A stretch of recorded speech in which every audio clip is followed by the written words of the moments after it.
Nick, got on mute. Yo, yo. Yeah, man. So I know that you'd put out there on men's issues. You were like, hey, if you wanted to share anything there. Sure. I don't have a question per se, but I'd love to share kind of like a reality I'm experiencing in the church, Okay. uh, specifically in like dating and whatnot. What I found is that, you know, there's really not a whole lot of women at our parish.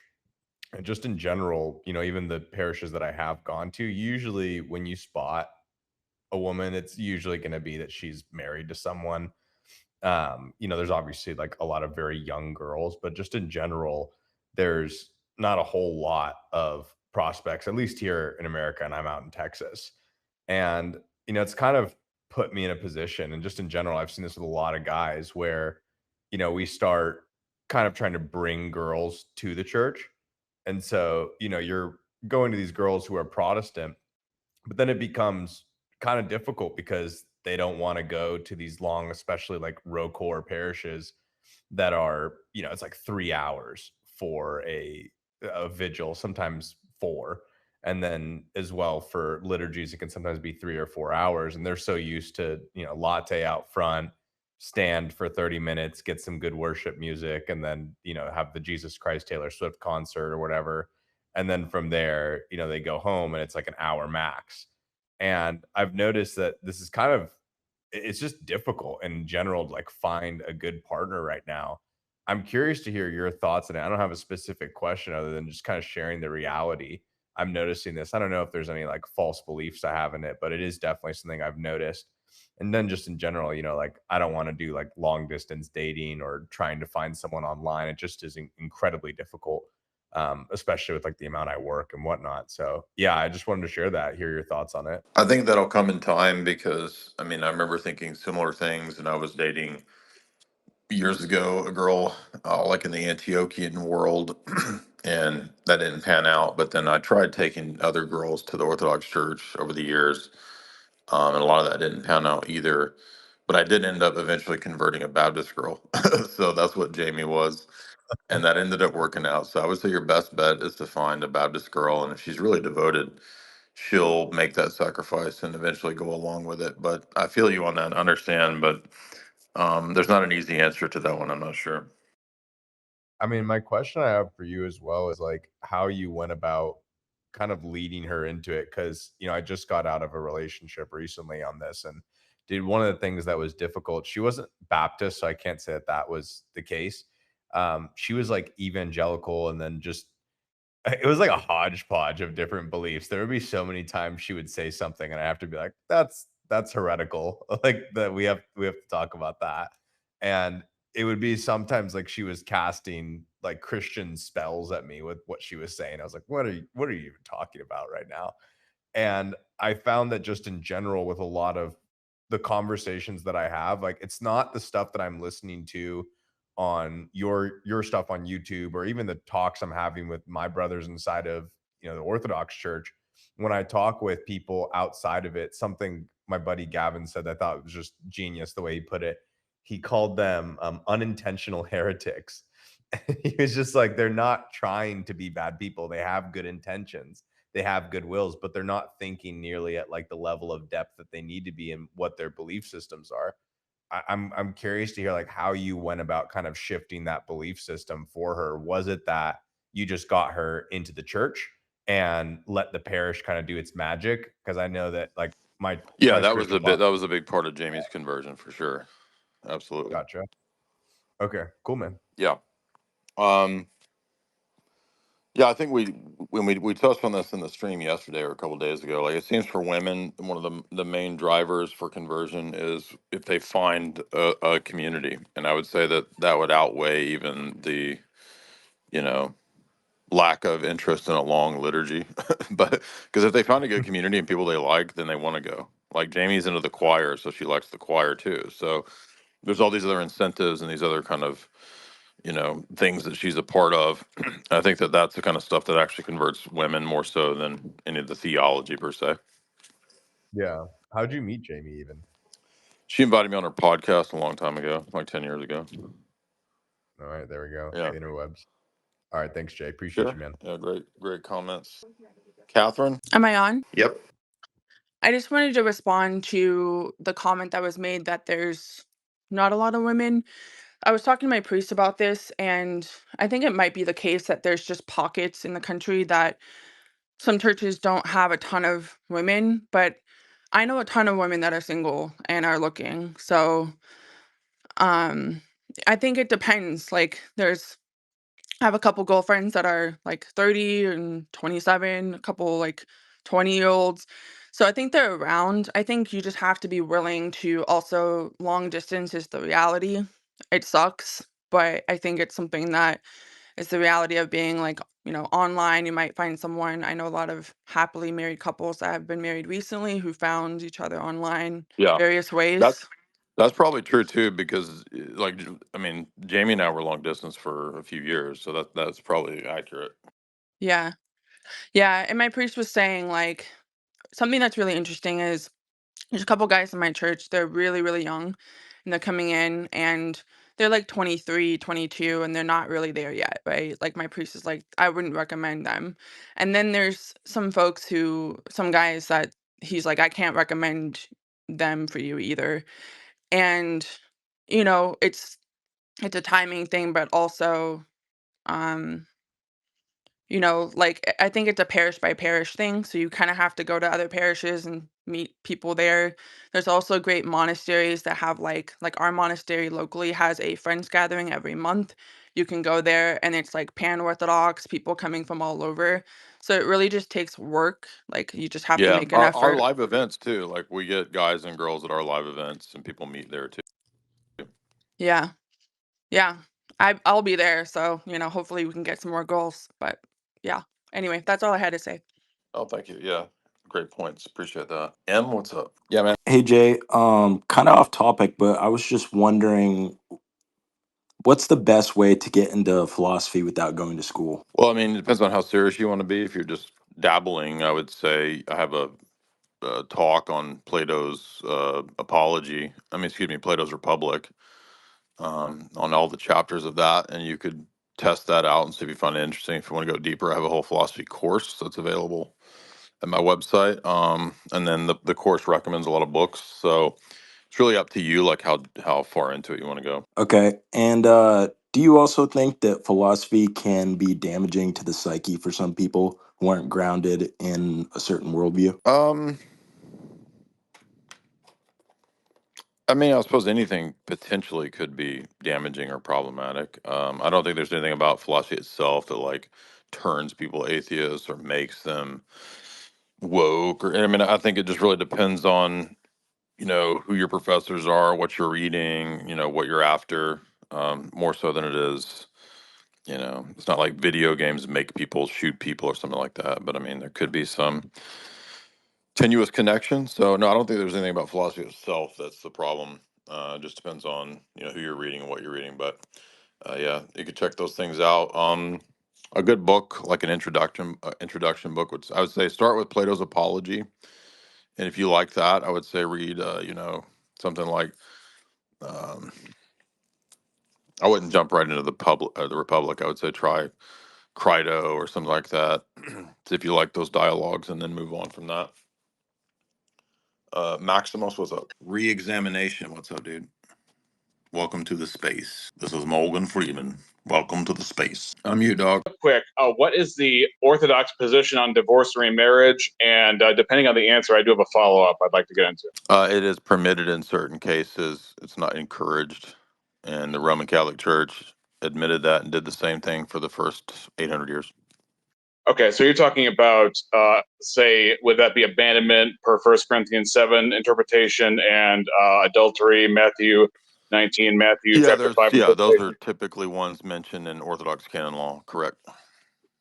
Okay, so what do you think of Clement of Alexandria when he says that the porneia mentioned in Matthew 19:9 is the marriage between two people where at least one of them has a living spouse, as in the Romans 7 example? I don't have any thought on it. Clement is not a saint in the Orthodox Church. He's heterodox. Okay, how about Augustine? Because Augustine, in his letter to Palentius concerning adulterous marriages, says that there is no there most of the church fathers or people who are in antiquity allow for divorce in some cases, but do not allow for remarriage. Oh, So where does the that's Orthodox not Church actually base? true. No, it's not true. Well, it's true of Irenaeus. It's true of Augustine. No, It's that's your true Roman of, Catholic reading of it. But what do you I'm understand? not Roman Catholic, but Okay, I can whatever, actually dude. quote, Okay, you Irenaeus if you want stop. from Against Stop Heresies, book 3. yapping. Stop yapping. The I can Orthodox give you Church. quotes. All That's right, all. all right, you're done.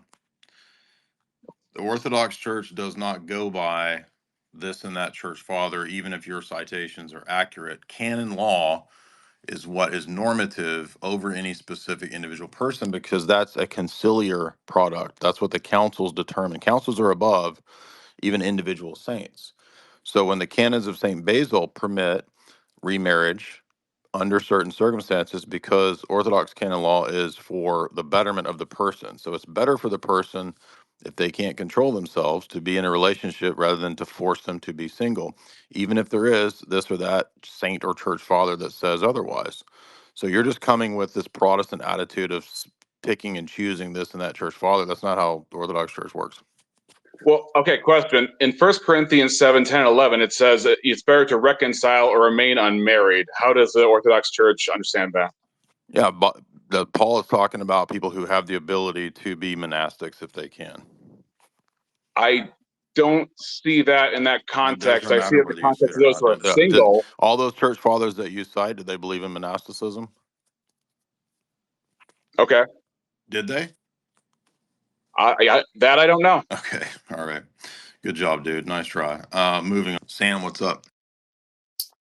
Hey man, the longer you sit in here, the more you want to like talk and say some things. But I just wanted to thank you. You know, you brought me over to Orthodoxy with the dreaded canon conundrum first, and then my whole atheistic worldview was broke down with tag and everything like that. Um, but I wanted to say a couple things. Me and my wife were inquirers over at the Orthodox Church, and on the men's issues topic, you guys can't be like a weirdo, right? Like, this is just in general with everything, I think. You can't just be like some closeted internet weirdo and expect that you're going to get some trad Orthodox girl that you've been deserving your entire life. Um, I had a guy at my church who was also an inquirer just start accosting me for a job at my work because it's a good job. Um, but on the other end of that, my wife is coming out of Hebrew roots. 119 Ministries is a big thing in our area. Lynchburg Liberty College is a big Protestant college. And over there, they believe in, you know, the old law. They believe in the old Jewish festivals. They'll state things like, God says, these are my appointed times. You know, you can't take away from that. God doesn't change. I'm just looking for Are you some talking more. about Liberty University? Yeah. And you're saying I didn't know they promoted the Judaizing stuff. Or are you just talking about the 119 Ministries does? So they don't promote it, but the thing is getting promoted in the area. Okay. It's like really heavily. There's flyers, stuff like that. Gotcha. But Go ahead. yeah, so I was just looking for like some arguments that you might use to argue against that whole God doesn't change, his covenants don't change. He says these are Well, my first of appointed all, times. each covenant builds on the previous covenant. So in that sense, it does quote change. But if you read Jeremiah 31 and 33 in the Masoretic text, especially because that's the one they're going to be using, it actually says that when the new covenant comes, it will be changed. It will be different from the Mosaic. So there's explicit reference to the new covenant quote changing in the Old Testament text itself. And then I would say, especially for the Hebrew roots people and their Judaizing heresies, the documentary that our buddy Lewis made at Orthodox Shahada, Christian worship in the Old Testament, is the perfect thing for the Judaized people to watch. CW, what's up? Great question, Sam. Appreciate that. Hey, how's it going, Jay? What's up, man? Not much. This isn't really a challenge, just a point of clarification. So Sure. I realize I'm I welcome people correcting me. By the way, I'm not a World War II historian. It's just a thing I read a bunch on, and I try to be accurate. I want to be. If I've got something wrong, I want to be corrected. I probably hopped in the wrong space then. I I wasn't aware this was strictly about World War II. No, no, it's also Zionism, Orthodoxy, paganism. What did you want to talk about? I think I'll step down from this one, but I appreciate you having me Well, up. hold on. Do you want to talk about Catholic stuff? Sorta. Well, no, I want to get your position on something Okay. specifically. This is way out of left field, so please bear with me. I'll I be don't want to waiting. Go sound ahead. schizophrenic. So yeah, I was born and raised Catholic. I still am, and I'm wading through that, as it were. I've watched a few of your debates with other Catholics. I think you make some really strong arguments.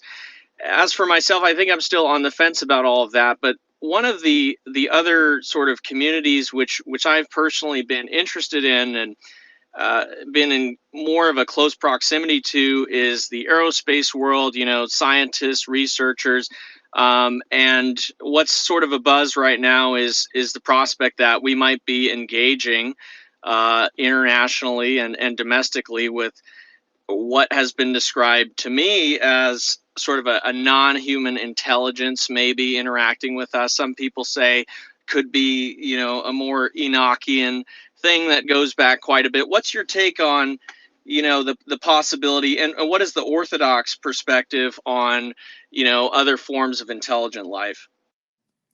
Well, we don't believe in extra biological entities. A great book on this from the Orthodox perspective is Father Seraphim Rose's Orthodoxy and the Religion of the Future. It's a classic on that. He wrote that many years ago, I think in the late 70s, and it was very prophetic. I did a podcast on this about 7 years ago, which you can still find on my channel if you don't want to go through the book. But yeah, I think that we would agree that, I mean, there are celestial intelligence, which is, or you know, which are angels, and then there's fallen angels, which are demons, and that's probably the primary source behind, you know, a lot of the so-called alien abduction, you know, phenomena when people think they're being chosen and they're receiving messages, and it just happens to be the same messages that, you know, the DMT bros and the psychonauts get, that, oh yeah, we gotta like form a world government or whatever, dude, and like if we do, like the entities will help us, and like, you know, we gotta like depopulate or whatever, dude. Like that kind of stuff is the same stuff. Jacob, what's up?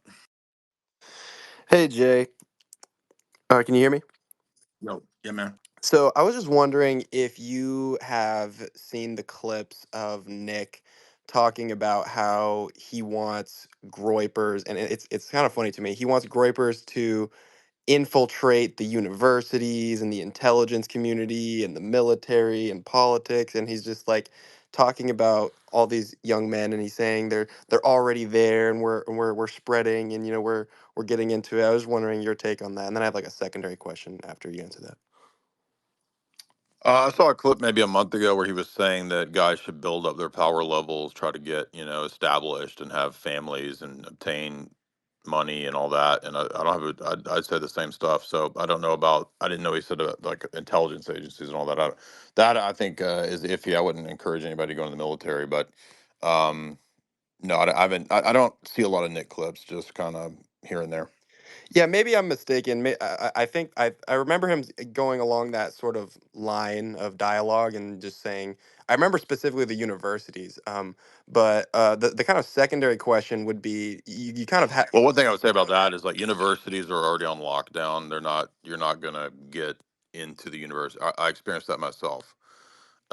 This was in the 2000s, and one of my graduate advisors said, he was very candid. He said, "I'm going to recommend you not go to grad school." He's like, even though you have, you know, by far all the intelligence necessary to do it, you're highly intelligent. He's like, you're a straight white male, and you're a Christian. You're not wanted. So I don't think that's going to go very far. Yeah. Yeah, and sort of, and my secondary question is, you kind of half answered it already, but what careers and like kind of paths, like I know you talk about like entrepreneurship, do you think is like good for Orthodox young men to pursue? I don't know that there is a path for Orthodox men per se. It really depends on, I think, the world they're going into. You're better off if you can figure out how to monetize your skills. That's the best thing for you. That's what I ended up eventually figuring out how to do. You may not be able to do that though. That's not for everybody. Some people have the desire. They want to go into STEM. They want to do that. They want to be an engineer, whatever. That's all great. But also, like college isn't really necessary. It's not necessary for most people. So if you can get into the trades, that's probably the best for working class dudes that want to make a good living. I'm sure that I don't think AI is going to replace everything. So there's going to be a need for trades and all that. But I would still heavily recommend, not, this is my approach. I can't tell you what to do, but I would not save my money in US dollars. I would save it in Bitcoin. Yeah, it's interesting you bring up the trades because a lot of guys in my parish are, you know, or steering away from like college, and a lot of the guys my age are Yeah, doing you're not trades to going to be, unless you're apprentice. going into science and tech and computer or whatever, you're not wanted in the humanities. I can assure you of that. Yeah, I'm in a tough spot because my parents kind of just forced me to go to college, and at this point, I'm just so far in. Like, I literally have one Yeah. year left.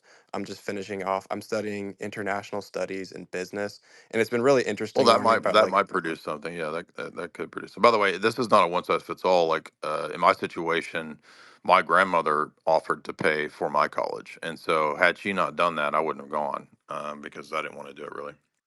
yeah, I've definitely enjoyed learning about like geopolitics and business and economics, and I'm kind of just at Right. a crossroads of like struggling like and figuring out what I want to do in life. Because I come from a military family. My uncle is a colonel who works at the Pentagon. My dad was a Marine, and now he's a cop. Like I have like a long history of that.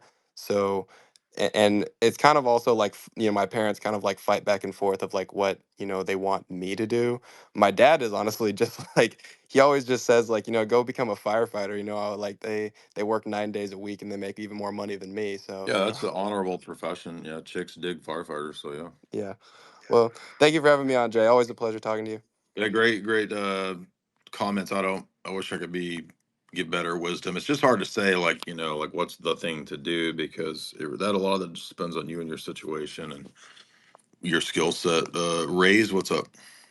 Oh, hey, Jay. Sorry if you covered this earlier, but I was wondering what your take is on this, what seems to me silly at best and certainly misguided internet phenomenon of praising Hitler and glorifying Hitler and making it sound like he, in any way, shape, or form, is someone that wanted to save the white race. As an Orthodox Christian in the Serbian church, I certainly have, an opposing view to that, and I would think that any person who claims that they have some kind of racial views or desires for saving their own race, how do you square that with the murder of millions of Russians, Yeah, Serbs, right. and Eastern Europeans? The Orthodox Church and Hitler are not friends, and they can never Yeah, be. no, So I mean, how you how should do hear. they People should read the square that? Russian. Yeah, people should read the Russian take on Hitler, and I don't mean from Stalin. I'm talking about from like Russian Orthodox saints. Go ahead.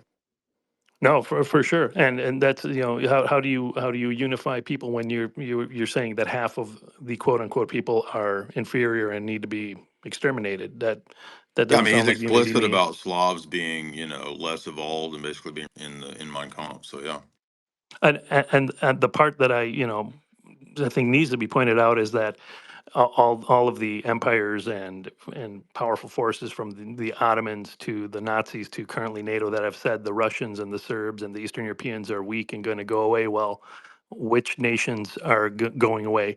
France is going away. Britain is going away. Germany is a nightmare of a disaster. The Russians and the Eastern Europeans still resemble their ancestors. So right. there's that. Yeah, exactly. Great points. That's all I had. Thank you, and love your stuff. Thank you. Thanks, man. Yeah, those are exactly what I was kind of getting at. I mean, anybody who's, I think, got the Orthodox phronema would not fall for this. You would have basic discernment. You would know a lot of this stuff, and he was spot on. I mean, also the ethos of Hitlerian, Hitlerism is, it's almost like just because you're against organized Judaism and you're against usury and stuff is like, oh, that's all it takes, dude. Like, you're good, man. That's good. Yeah. Oh, what about Volkism? What about like, what about theosophy, right? Because theosophy fits a lot of those same principles. So it's like theosophy based now. Yeah, dude, theosophy's freaking based, bro. I mean, it's just there's explicit stuff in Mein Kampf too about not just like the sterilization and like continuing the Kaiser's policy of dysgenics and eugenics and all that, but also I wish I had that. I had the quote. I put it up a while back. I could probably find it if I dug through my screenshots. But there's a certain page where he talks about like the Old Testament religion is, and Christianity has too much of Judaism in it, and it needs to be purged of things like altars. So he wants like an altarless kind of generic ecumenist religion. It's almost kind of like perennialism. That's the vibe I get from what's in there. But like the other guys in the SS, like Himmler was like, no, straight up, get rid of Christianity. We want straight up, you know, Teutonic paganism. I just cannot understand why people think this is like a good idea. Like, it's not. How is that going to work? Oh, we're going to have an empire of what? Of Roman Catholic trads and the Wignats. Is that the empire of the future? They all fight each other. All those fighting each other. Is that what's going to happen? Joseph, what's up? Hi. Hey, Jay. Thank you for all you do. So I wanted to chime in on Zionism, and because I was raised up in around a lot of Messianic Jews in a Russian Messianic congregation back in Boston, um, and I dove in a lot of rabbinic material over the years. Was even a prospective Jewish convert at one point until I found Orthodoxy when I moved to a predominantly Greek area. So I'm a catechumen now, and I'm sort of trying to submit myself to the church as much as I can under the Father here. But he says I'm not ready to convert yet because I'm still studying rabbinic texts. I've been doing the Daf Yomi, which is the 7-year cycle of the Talmud. You're probably aware of it. And he says that I'm not ready to convert because I'm still studying that. They believe that I have to stop getting into all of this study in order to like focus on orthodoxy more.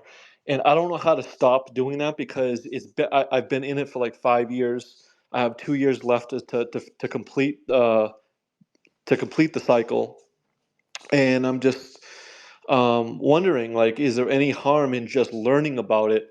I understand what they're talking about, that I should focus and I don't want to get distracted, but at the same time, I've already committed to this, and is there any harm in learning this stuff as I go along? Somebody was messaging me. I apologize. You're saying you're studying the Talmud, but you're interested in Orthodoxy, and should you continue the Talmud? Is that what you said? Well, it's okay. So long story short, I was raised around a lot of Messianic Jews, so I started the cycle of studying the Talmud for the past 5 years. I see. I got into Orthodoxy a few years ago, and I'm a catechumen now. But they said that I'm not ready because I'm still studying the Talmud. Well, that might be, the decision that your spiritual father, your priest, or whatever is making, given where you're at. So, that would be up to them. I don't know your case and your situation, but it sounds like if you have reservations, then no, you probably shouldn't continue it, because one of the things about Orthodox is that we don't like do the Billy Graham, come down to the altar right now, I'll give you a hot pizza if you convert and pray the Sinner's Prayer. Like we want people to be sure they're making the right decision. So if you have reservations, then it might not be a good thing for you to immediately go into Orthodoxy. Well, the only reservation it's not an issue of reservations as much as it used to be, because I was a full-blooded like Zionist, and now I still have my questions about Romans 9 to 11 and how Jews will be saved in the end and things like that, and like the nature of the return of Christ and where will he return. And I have questions like that as I'm unlearning that kind of eschatology, and I'm trying to learn. I'm trying to learn our eschatology, and I Yeah, haven't. yeah. Yeah, you know what I I mean. would say there's a couple of good books to check out. Check out Days of Vengeance by David Chilton and Before Jerusalem Fell by Ken Gentry. Even though they're written by Protestants, most of the actually Chilton was basically relying on a lot of Anglican commentary, so it's not too far from Orthodox exegesis. But appreciate those questions. Dick, what's up? And the reason I recommend Days of Vengeance is it'll answer a lot of those covenant transferal questions that you're asking. Go ahead, Dick. Hey, yeah, I was just thinking about the whole Hitler Nazi thing, and then it may be obvious. I haven't heard anyone compare them, but like the Tradcast and all that, they get, the whole Bayes thing and all that. And I wonder what they would say about, Hitler trying to purge Germany, or at least get the Jews out of Germany, and he did that by creating Israel. And of course, we know what happened with the Romans in the Jews in 70 AD. People might say, yeah, it was a good thing to get rid of the Jews from the Roman Empire in 70 AD, and yeah, it was maybe Hitler was trying to help his people. But at the same time, like you were saying earlier, Hitler did a lot to Orthodox Christians. And you could say the same thing about the Romans, yeah, they were doing maybe a good thing for their empire, but would anyone call it good that they persecuted Christians for the first 325 years? I think that's an interesting parallel that I haven't heard anyone bring up. Well, I agree with Mark Hacker that Hitler is an antichrist, like Napoleon was an antichrist. Okay, so Napoleon opposed Yeah. and critiqued and was getting mad at the Rothschilds, right? And so people Mhm. who are Napoleon fans are like, "Oh, look, he's Bayes, like he's interested in Islam and he's critiquing the Rothschilds." Yeah, but that doesn't mean that he's not an antichrist, because he ends up being a tool to try to wipe out Christian civilization in Russia. Exact same thing with Hitler too. Yeah, and we don't know the future, but it seems like I hesitate to say hatred or anti-Semitism, but because the actions of these Middle Eastern people bring it upon, let's just say it makes it easy to understand the reactions, of these people. But it seems like every time it comes to a head, there is a reaction, and Orthodoxy or Christians, synonymous, kind of get caught in the crossfire.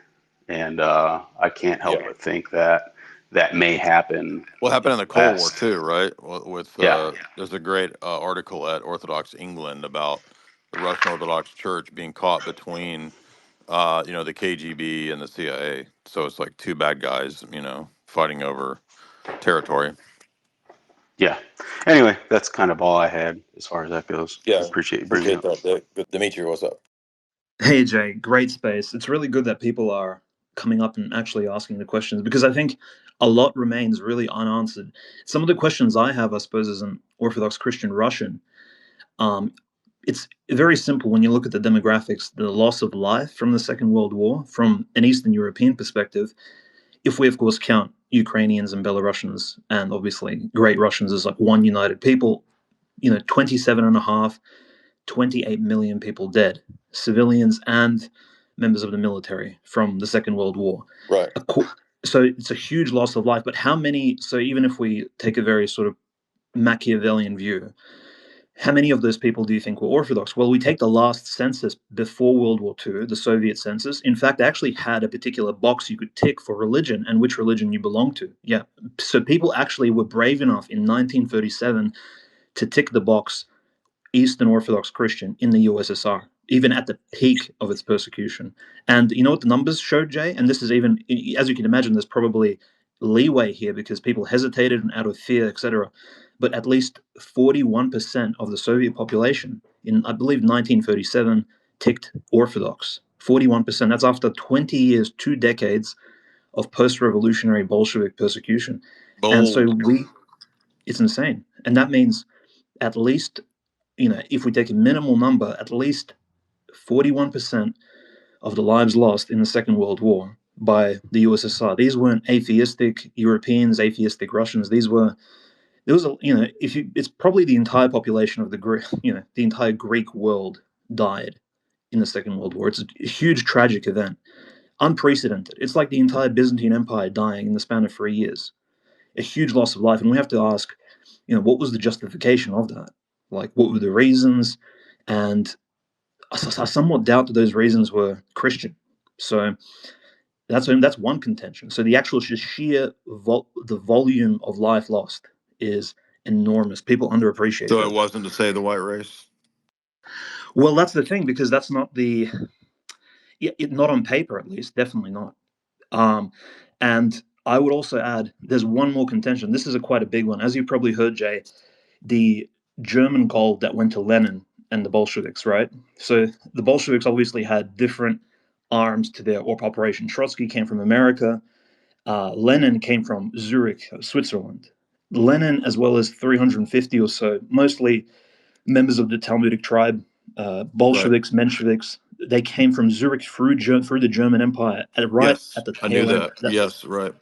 Yep. And the thing is, Jay, that fact is not mentioned by Adolf Aloisevich or his colleagues in any speech, in any publication ever, even though Adolf would have known because Hindenburg would have told him about that, because Hindenburg was behind the operation. And Hindenburg, obviously, field marshal during World War One. He was obviously the ex-chancellor as well of Germany, preceding Hitler, and General Ludendorff as well, who was also an ally of Hitler early on, would have told Hitler. So Hitler knew, but he intentionally obfuscated the fact that the German Empire collaborated with the Bolsheviks. And so this throws the entire thesis that the Germans were the salvation against the Bolsheviks sort of out the window, in fact. Well, And this then this might yeah, also be why many people at the time thought that Lenin, when he went to Russia, they thought he was a German agent initially. Are you aware of that? absolutely. And we see this in the writing of, and this is probably a very explicit, today we might view this as a bit of a naive example, but the general who was investigating the royal martyr murders, so General Mikhail Dieterichs, very Orthodox Christian man. In fact, he became more and more Orthodox as the Civil War progressed.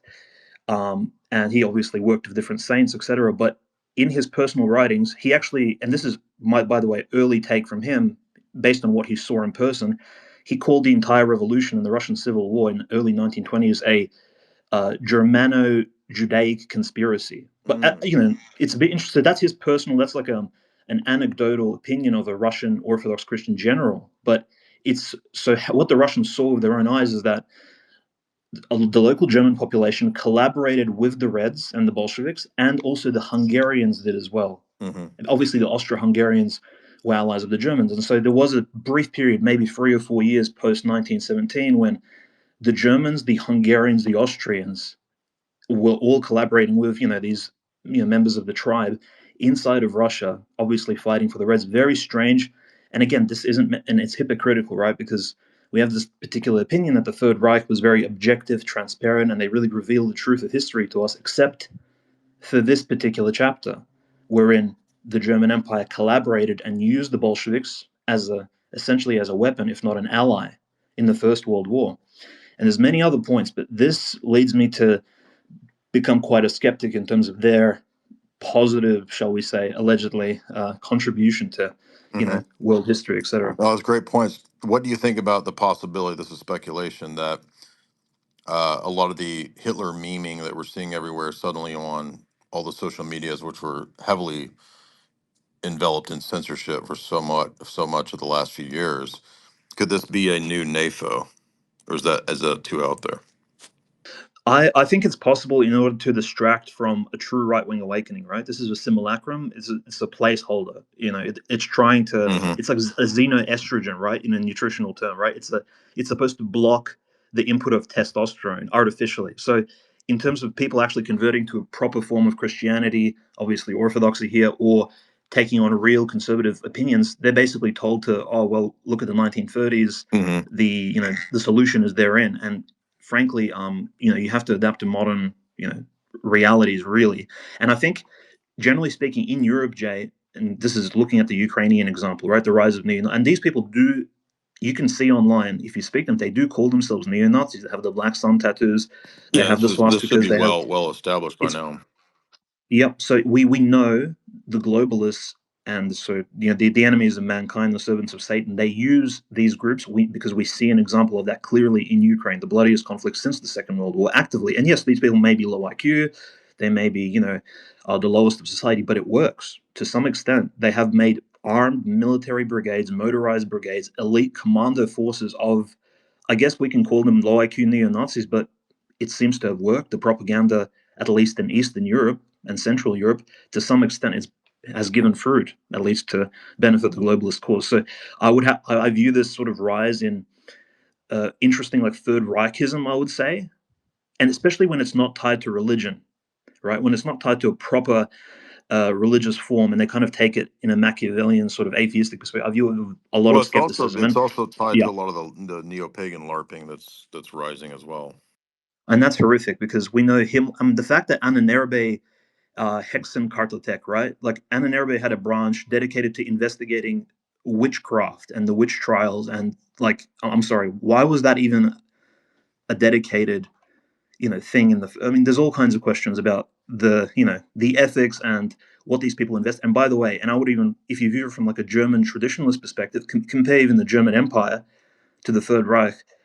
The perspectives are different. These are two different, essentially, states.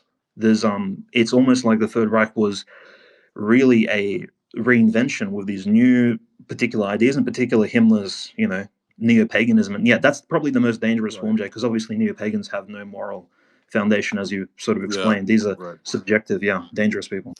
Yeah, absolutely great comments, Dimitri. And I think that shows too that like the analysis that we're giving here is not some low tier. Ortho, what's up? Oh, what's up, dude? What's on your mind? Let's see. So, yeah, I've definitely been noticing, there's been a bunch of young men, getting into like, neo-paganism and like the Hitlerism stuff. And I kind of want your insight as to why, because like me personally, like I just don't see a reason. I just think Orthodoxy is just like a million times more base than like Hitler ever could be, you know? I think a lot of people don't know about Orthodoxy, and they think it's either the Vatican and Tradcat stuff or cucked, Protestant churches, gay churches. So they just think that's the two options, and then they say, "Oh, that's Abraamism."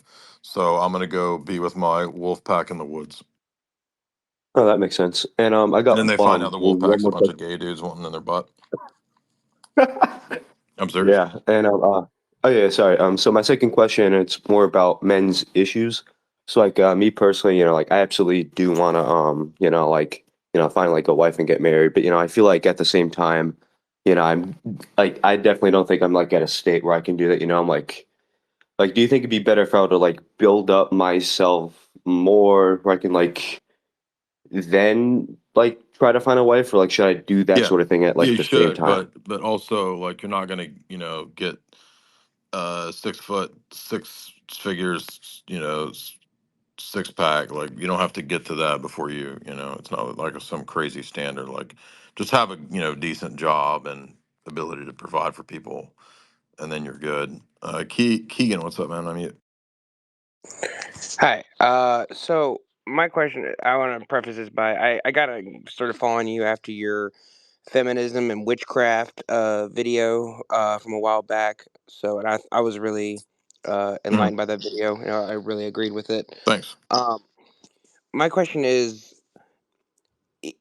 the topic of like the Jew hate and the anti-Semitism and Fuentes and the Groypers and stuff. Do you think that this maybe has something to do with a lot of like ethnic people, well, the ethnic Jew identity versus the religious Jew identity, and the ethnic Jews using using the identity of a religious Jew as a shield to guard against like anti-Semitism? And do you think like I guess what I'm trying to say is people who might have grown up culturally Jewish or within a Jewish household using their Judaism or background as a shield against criticism. And do you think that's like attributed to or contributed, excuse me, to the rise in anti-Semitism we see now of how Groypers and a lot of these alt-right dudes and criticizing Jews and Israel and all that stuff? Um, Well, I think that bad Jewish behavior is part of the problem. Absolutely. I mean, Muslims and Jews share both in the Talmud and the Hadith and in the Quran a dual ethic, which means that for the in group, there's one ethic, and for the out group, there's a totally different hypocritical ethic. And they see that as a ethic of survival. It's very common in the Middle East. You go to Egypt, it's the same way. You go to, you read the Talmud, it's the same way. I think that's the ethic of Middle Eastern peoples, and even Coptics, even people, Christians, so-called, operate this way. We've seen it a million times with cops doing the same shit as everybody else. So part of it is that. and they're false religions. And when you have a false religion, usually what you immediately revert to is the political. Like you begin to worship the tribe or the nation. And so biological determinism that you would find in Mein Kampf is just a version of that for the Teutonic peoples. It's not consistent because, like other quote white people suddenly don't fit the mold. They're not actually white, and it becomes this purity spiral of who's actually the white people, who actually counts. It's kind of silly at that level, but that doesn't mean that there's no races or that there's no ethnicities. That's the opposite extreme. But no, like part of the problem is that there is a religion in the of the Talmud that is a dual ethic, and Muslims have the same Talmudic ethic. They don't even know that because they're stupid. But that's the origin of Islam as well, and really only Christian civilization. It's not quote European Christian civilization. It's actually just Christian civilization because Jesus wasn't European, but he taught the same universal type of ethic that you don't have a dual ethic where you screw over everybody else outside of the sect, and then you promote everybody in the sect, regardless of whether they're virtuous or not. That's the hypocrisy of both Islam and Judaism. Maximum, try again. Hello. Hopefully, you can hear me now. Yep. If not, okay, cool. So yeah, I would just like to, I guess, defend Hitler. In your accusation that he was an antichrist, and one of the points you made was, that it's because he invaded Russia, Orthodox Russia. But No, I said that I he was a would. tool. No, no, no. I said he was a tool to destroy Christian civilization. That's why, not But was because. the USSR Christian civilization? No, but I'm saying that both of those rollouts, both Bolshevism being rolled out by the West and Hitler moving to destroy the remnants of whatever was left, is an attack on the remnants of Christian civilization. Just like if somebody attacked America, would that be an attack on Christianity? Not directly, but it would be an attack on ultimately like what's left of Christianity here. Well, the point is that Germany was a majority Christian nation, and at least and Russia was formerly Christian, but had a state atheist, very anti-Christian state. So I would just Yeah, wonder did you how not you hear what can call him. Dimitri said earlier? Yeah, I did. Yeah, but Okay, and I so know the there were so the, still the tens of Christians. millions of people that were still identifying as Christian. Yeah, no, for sure. But the are you aware that many churches were opened when Germany liberated them, and there's a lot of support from local churches of the German liberators. Well, So, the Germans also stole a bunch of icons and loot. Are you aware of that? well, yeah, I mean, there's gonna be specific instances where crimes happen, and but there's also Mount Athos, which is protected. I'm not saying that National Socialist Germany was like 100% pro-Christian and everything. There was anti-clerical elements, although those more against the Catholic and Protestant churches. But neither was there an antichrist or a state atheist position as the USSR did. Okay, So well, I would just Antichrist, wonder no, but how. Antichrist is not defined merely by atheism, right? I mean, the Pope can be an Antichrist. He's not Yeah. atheist, right? Okay. So what type of antichrist, if not an atheist, was Hitler? Like the Pope. If he The Pope is an what was Antichrist. he He's not then? an atheist. Yeah, yeah. And I mean, Hitler's obviously not an I mean, atheist. in the So, same way that Napoleon was an Antichrist, not an well, atheist. I'm not too knowledgeable on Napoleon, but I mean, I just want to wonder, like, yeah, like that's initially what you claimed because he invaded Russia in the first space that kind of got Because shut down. Quigley says that the two world wars were for the purpose of destroying the remnants of Christian civilization. That was the purpose of World Yeah, War yeah, One I and World. agree. Okay, well, So, then that's my but point. that wouldn't make either side of the that wouldn't make the German side, the Axis side of the World War, uh the destroyers of Christianity then, Yes, it would. or anything. Because even though Hitler didn't have an overtly anti-Christian public policy, the wars Yeah. themselves Okay. destroyed Europe and destroyed Christian Yeah, it did. civilization. Okay, well So it then really would they be function in that what way. was the cause then, What was? right? Do you think that Hitler started World War II? Like he wanted to start it, No, I think the and he British wanted wanted to him to destroy. do it. Yeah, no. But who declared war though? The British, right? The British goaded and promised Hitler privately that they would support Yeah. him as they publicly opposed him, but they double crossed him. Well, the British as in Churchill, because even No, before have you the not read war. Quigley on it? That's what I've been saying to read this whole time. No, The Royal I Society know what you leaves. use to cite the book, but Quigley doesn't even mention the Jewish influence of the Bolsheviks. So how can you think he's reliable on all of these historical topics? Well, Like he doesn't mention it. well, he doesn't speak heavily about Bolshevism because he's not mainly concerned with he's mainly concerned with World War One and World War Two, which Wait, but Bolshevism is very relevant to that. I'm So not it saying would, it's not relevant. He talks about it, but the point is that he does talk about Rothschild banking like in multiple chapters. So it's a huge part of the book yeah, from understandable. the Yeah, I mean, I first 100 haven't page. read the book, Why do you keep and interrupting I. me, dude? You're like 19, man. You Oh, keep sorry. Go ahead. interrupting. Sorry, go ahead. It's okay. So like he mentions the Rothschilds in the first 50 pages when he talks about the banking system in Europe that was set up by the Rothschilds. He mentions them extensively when he gets into the chapters about France, and he called the whole French banking network is called the Paribas system. That is the Rothschild system that's set up throughout Europe. So he mentions all that, but he doesn't take a Jewish conspiratorial view of the Bolsheviks. That's true, but that doesn't mean that what he says about the Bank of England giving money to Hitler is false, because his argument is just simply that the British, the Anglo-American establishment, wanted two world wars to destroy their two rivals, Anglo Austro-Hungarian Empire and Russia. And so the two world wars, and I would agree with you, also Bolshevism that they supported, uh, Yeah. was to weaken and destroy Russia. Yeah, I mean that's understandable. Like, I guess I can understand you not specifically saying that Hitler was controlled by the Rothschilds, but by the, and maybe he did have Well, he influence. wasn't And controlled. He was lied to, and they double crossed, and they said, "We're going to support you in all this, but we're going to tell the public that we're against you." It's called the dual appeasement strategy. If you don't, just read the chapter in Quigley on the dual appeasement, dual strategy of the British. okay, yeah, I know, I And understand, this is but like Neville Chamberlain, and it's not. It's so Ribbentrop had constant meetings secretly with the Astors and the Cliveden set.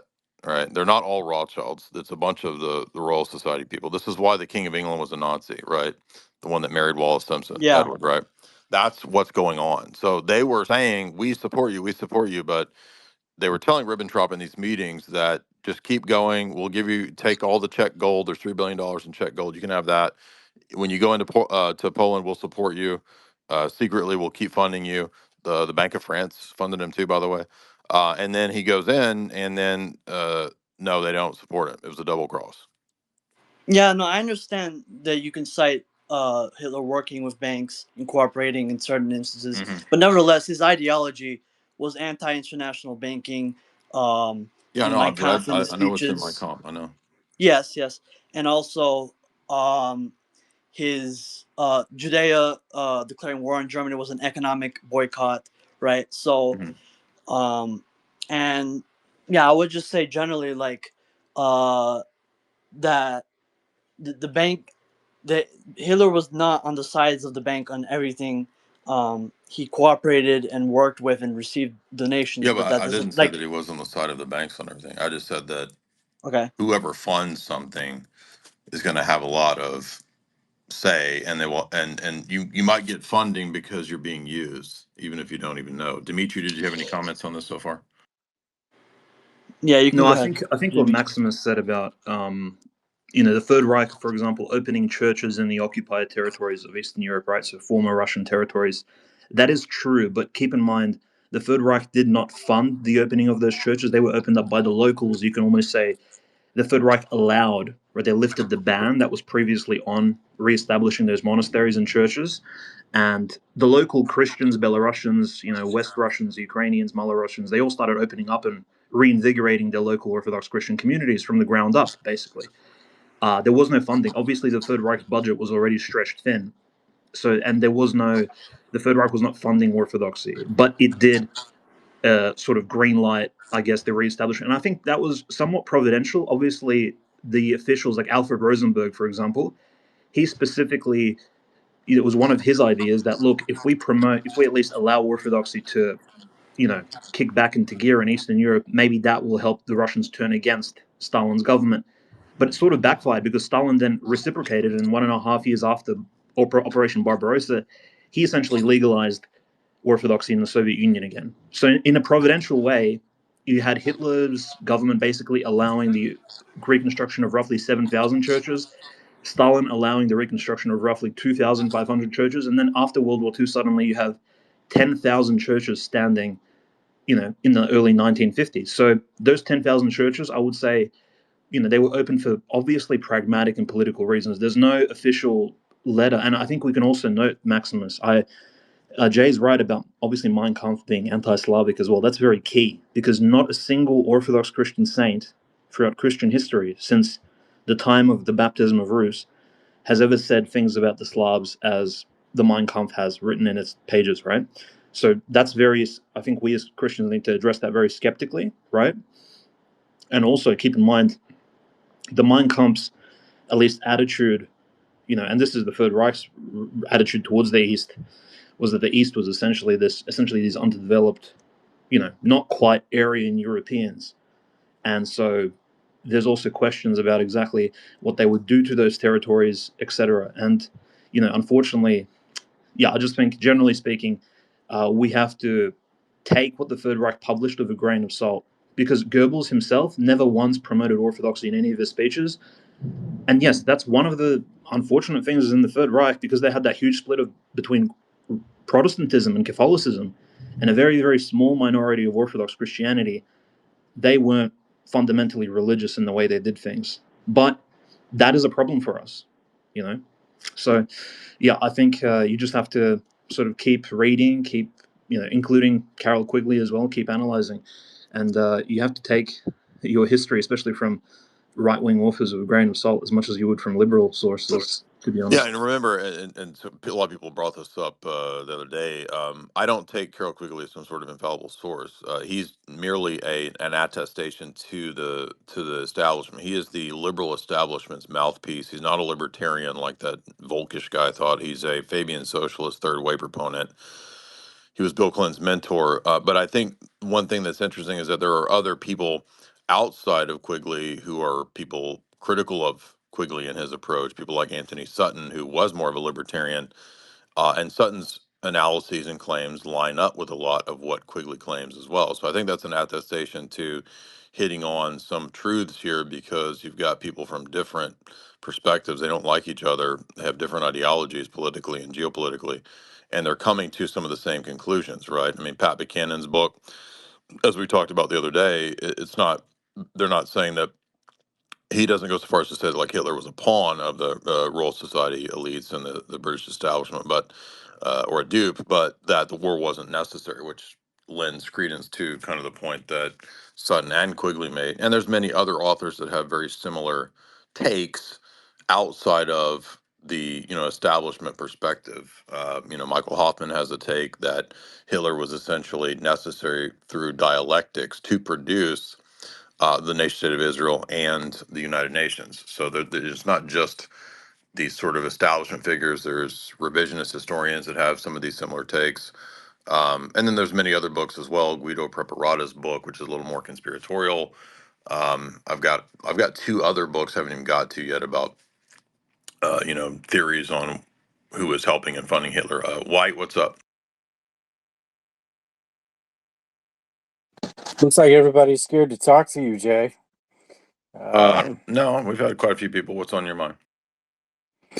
Well, I'm sorry. Let me think, Jay. I'm thinking about Hitler when he was asking for peace, and he's got that speech that's been released. He said 5 times he asked for peace from Great Britain. Is that just a bunch of lies? No, if you heard what I said earlier, the British they double-crossed Hitler. Okay, so then, so kind of, I think you have a sense of a critical view of Hitler. I'm I think that you would because of your Orthodox faith and how that kind of played out in the spiritual realm rather than the practical real world realm of geopolitics. Is that right? Well, I try to be fair and have a realpolitik assessment, but yeah, ultimately my paradigm is going to be determined by my religious worldview. Sure. Okay. Well, what did you think about his paragraph in Mein Kampf about his positive Christian stance? This is not positive Christianity as put forward by the NADSP, whatever you call it. But he actually had just a very genuine a profession of faith and love in Jesus Christ in Mein Kampf. What do you think about that? Just lies? Well, it's not just lies. It's not consistent with the other places in Mein Kampf, which kind of retool original sin to be something genetic, or the places where he talks about Christianity having too much Judaism and having altars and this kind of stuff. That's Judaic, so we got to get rid of Christian altars because it's Judaism. That's not Christian. That's heterodox. So whatever he might have said positively is negated by all the other stuff. And what I think is it's more of a perennialism, something more akin to like theosophy, in my view. Well, you do have a critical do you have a realistic perhaps view of 20th century Judaism, Talmudic rabbinical Well, but Judaism? hold on. But was anything that I said false about what's in Mein Kampf? I don't know where you're going with that, Jay. What do you mean? Where it was a simple question about the other statements in Mein Kampf that conflict with a so-called faith in Christ. Well, that's your view. I'm trying to ask My to view. No, clarify. so does he not? Does he say those things or not? Does he say that we got to get rid of Christian altars because they're too Judaic? He does. Oh, I've been trying to tell you something here. The I'm asking you a Catholic alt. question. Make sense of that. Can you Do not you make believe sense in of that? transubstantiation? What does that have to do with what I just asked you, dude? Why are you changing the subject? But no, you changed the subject. No, I I don't want us to didn't. be. You I don't said, want to be combative. bro, I'm you going to try to bring the listen, you volume asked me down a question about his personal profession of faith in because it Christ. pertains to altars. Because you're trying to talk about altars. I'm just asking: do you believe transubstantiation? Do you believe that you have to have the blood of Jesus Christ for the I remission of don't sin? believe that there is an authentic Christianity that's harmonizable with getting rid of altars and getting rid of the Eucharist, and with saying things like original sin is like something genetic. That's not Christian at all. Well, actually, original sin does have a genetic component, doesn't it? Because it causes one to be separated That's not what from the Hitler's grace of talking the Lord. about. He's talking about the Christian conception of original sin is false, and the real original sin has to do with race and race mixing. That's what he says. Race and race mixing. Yes. Original sin. So, Yeah, there's what a was section the in Mein original? Kampf that explicitly says that. We brought it. Okay, what I was brought the quotes in here a month ago. okay? What was his accusation of the original sin? And it was just miscegenation. Was that who says the original Yeah, sin? there's a paragraph and a heading of a paragraph that explicitly says that. He says that's really what original sin actually is. It's not this conception of, fall and Adam or whatever. But do you think that sterilization and he talks about following the Kaiser's policy of eugenics? Is that Christian? Well, we got eugenics right now, so we got to stop So, now, what does abortion. that have to And do with what I just asked you? You're deflecting. no, because I'm trying to Is say, Chris? You said I Christians. think You you're. said Hitler's a Christian, and I'm asking you how are these positions consistent with Christianity? Uh, we're going to talk about eugenics because we're practicing it right now. So, I mean, we're What does supposedly a that have to Christian do with nation whether Hitler is a Christian in the book? You're saying we practice it right now. Who? What are you even talking about? because you're trying to frame him as a uniquely evil character No, that I'm is just far asking you. outside. Where did I just said? Is it Yeah, consistent? what you're framing, Jay. Don't act like you're not framing. So you are. That's a tu quoque and an ad hominem. Are you going to answer the question of whether it's consistent or not? I didn't attack you personally. You said I'm reframing it as a bad man, and is it a Christian position or not? So as I would say again, eugenics are being practiced here in the Western, the What does that so-called have to do? Christian West. So you're not going to answer the question. You're deflecting. No. I'm trying to advance the conversation. I see where you are, but I'm trying to give a little bit more context, which you don't want to, which is called framing. You're framing, Jay. No, do you know how All to right. So debate? let me. The debate, if you say something totally irrelevant to what I'm asking you in a debate, that's a deflection and it's a rabbit trail. It's a red herring. No, sir.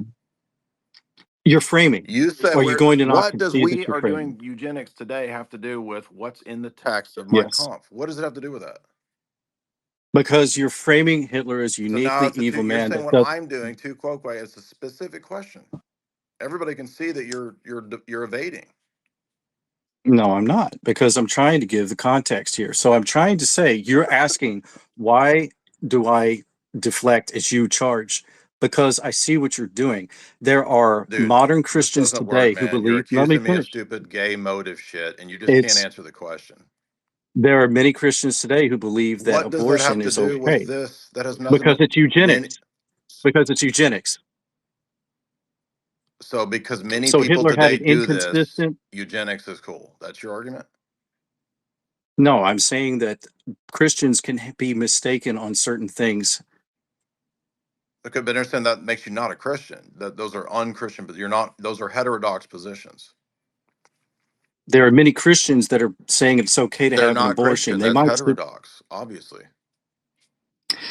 So I believe what an Orthodox position. You're an Eastern Orthodox, so then you basically seem to be so stringent about that anybody outside of Eastern Orthodoxy is not Christian, Correct. They're even not. though They're Eastern. heterodox. Correct. Okay, boom, there we hit it. We hit the nail. All right.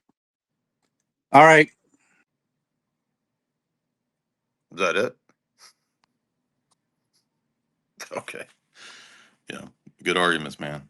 Powerful. The Hitlerites are not sending their best. This is always what we get. I think he's the same guy, by the way, that came in 2 months ago, or the first time we had this discussion, and he did the exact same thing. It's got to be the same guy under a different profile because it was the exact same argument. Well, people today do it, and they're called Christians.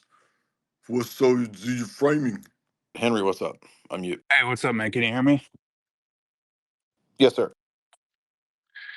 Um, I just was sort of gonna comment. I think one thing Jonathan Pageau talks about well is sort of the reintegration of World War II into society. And I think as I've been in the Orthodox world for a few years now, Can I've you noticed. summarize? I've not. I mean, I know Pajot personally. He's a good guy, Well, but can you summarize what his take was and all that? I haven't seen it. yeah, I mean, I'll try my best to. It's something like the sort of secret deal with the devil the West did in sort of siding with the USSR and siding with the communists to defeat the Nazis. And Pajot's observation is how we have failed to integrate that properly in society. And so we still, even now, have, you can't say anything about the Jews, and Hitler is still the devil. And it's all this stuff that is just so not true that it gives so much room to all these like radical left-wing ideologies.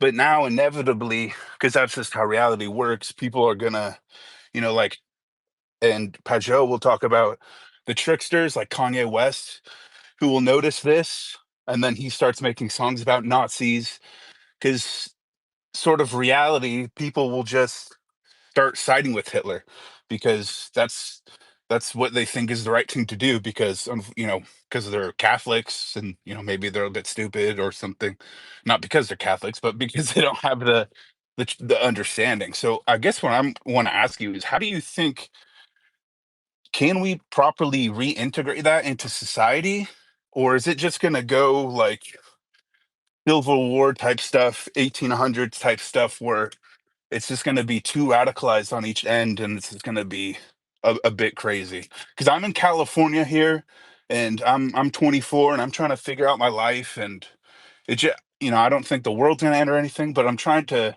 be sort of smart about sort of start my business and Right. I mean, plant my it's roots. hard to say. I mean, the programming and the propaganda makes it sound like they want to collapse the country. They want a civil war. I don't know how they're going to get people to fight unless they continue to bring in, cartels and all of these kind of crazy Islamic groups or whatever. I just, but even that, I was like, I don't know how they're going to get people to actually fight. But um, I know they're going to probably do everything they can to ramp up internal violence, Soros style color revolution type stuff. I think Black Lives Matter was intended to be kind of a color revolution for America. It kind of succeeded a little bit, and then it kind of died out. So I don't know what they're going to try next, but it might be the importation of certain like massive numbers of people from India that might be, not so hip to helping out the native Western peoples here. I mean, I'm just saying there's a lot of Yeah. possibilities as to what could be organized that I don't know what the answer is. In fact, I was talking to Hesher today, and he said there's an entire city that was built like 10 years ago outside of, I can't remember if he said Austin or, oh, no, Houston. And it's all like Venezuelans and like illegal immigrants. They just basically built a city for 70,000 illegal immigrants outside of Houston. Now, Houston is interesting because Jeez. people don't know that Houston has the largest population of non-Americans in one city, and it turns out it's actually Chinese. There's a massive Asian population in Houston, which I've actually seen this firsthand because there are entire miles of blocks that you can drive in Houston that has no English. All the billboards, everything is Cantonese. There are other places, obviously in California, where you can drive forever and ever and ever, and you see basically just Hispanic billboards. You don't see English. So there is this long-term replacement migration strategy, which the UN wrote about a long time ago, which Claire you wrote about, et cetera. So, but how they're going to make this? I mean, maybe they don't need a war to have a civil war to have a collapse. Maybe they can just import so many people that the whole thing just collapses on its own, and people just kind of migrate into, their own little enclaves or something like that. Who knows? I don't know what's going to happen, but I would just say get out of the cities. The other thing that's interesting is that if you notice these CIA guys, I'm not talking about the whistleblowers, but the former CIA guys that have all their YouTube channels. There's Andrew Bustamante, and then I forget this other guy's name, John something, but they make all these videos like, get ready to prep. America will collapse. Have all your stuff ready. Now, I don't trust those guys because I don't trust, CIA guys, but it is interesting that they make all these videos about prepping and getting ready for this country. I mean, it might even just be economic. Like, if the dollar continues to die, which it will, all fiat currencies die. Like maybe that could be a massive social unrest that just kind of forces people into local enclaves with like-minded people. Yeah, I mean, thanks for the response. Lastly, what I'll say is I think the really gross heresy of dispensationalism is completely tearing the right in America and sort of the West at No, it's a large. huge thing, man. In fact, And yes, yeah, yes, yes. I'm sorry to interrupt you, but I no, feel go like ahead. that's actually one of the key things that has to be destroyed. And people Yeah, man, overlook it's that very because obvious. they think, oh, we'll just band together Big Ten conservatives and all. That's all, dude. Like dispensationalism has a hold on the minds of like massive amounts of so-called conservatives in this country by design. And I do think the spell is beginning to break gradually. And also, I won't say too much about it, but I went on a very big podcast, and it'll drop next week, and you will be surprised at our conversation. And it's about dispensationalism. So I'll just say that much. Oh, cool. Okay, well, I look forward to that. Well, thanks for the time, man. I appreciate you, Jay. Yeah, I didn't mean to cut you off. Just say the rest of what you want to say. Oh no, I was just gonna say, like, it just seems like when the right splits apart and sort of the left had this split like a 5-10 years ago, and now it's sort of just one radical conglomerate. It's the next 5 or so years will be really interesting to see how this gross heresy manifests into our country more and more, and people start worshiping Hitler, like literally some of these people. So yeah, I don't know, man. Just crazy times, I guess, you know. Yeah, I appreciate that. Also, everybody should be familiar if you're not aware. This is not. I can't prove that this is happening right now, but I think it's insightful for what could go on in terms of like cybercom, style info war. Everybody should be familiar with the NAFO rollout and how that worked. And I have many criticisms of Max Blumenthal, obviously socialist, but we have read his books and pointed out the pros and the cons. They did do a good article at Gray Zone about NAFO and how that rolled out and what all kind of psyops were involved in that.